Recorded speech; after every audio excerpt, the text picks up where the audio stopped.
Markets remain fairly compressed right now. Earnings are supporting markets on one side, concerns about interest rates and what's happening in the Middle East weighing on markets on the other side. So traders kind of trapped here a little bit in terms of where we are at the moment. Here's what you need to know before the bell this morning.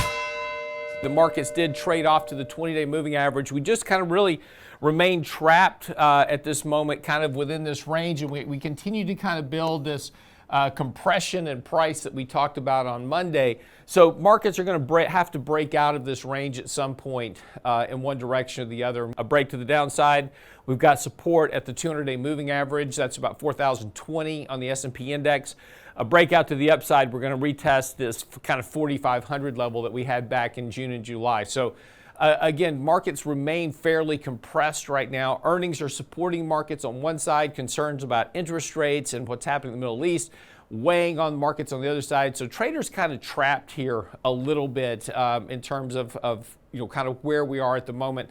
Once we get to the end of the month, and as we've talked about before, we'll get some additional support from buybacks that will start in November when that window opens back up again.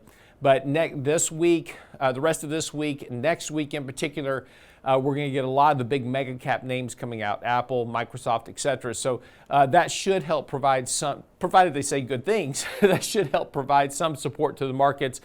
Real short term, we were overbought, so we're kind of working off some of that overbought that we had picked up from that rally that we had last week. So again, a little bit more work here. We're still on a buy signal right now at this point from a fairly low level. So again, there's not a lot of concern at the moment, but again, you'll kind of keep a watch on this 20-day moving average. If we do kind of break through that with some vigor and confirm that break of that 20-day moving average, we are going to kind of look at support at the 200-day. So there's certainly risk to the downside here currently. So don't negate managing risk in the portfolio right now. A break to the upside obviously would be a much better story heading into year end. And again, we'll see what we have to do when we get there.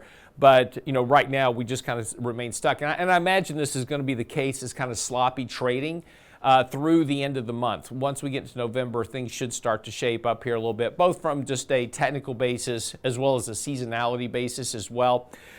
November, December tend to be better months than the month of October. We had written previously that October weakness was likely, and that's exactly what we've seen so far.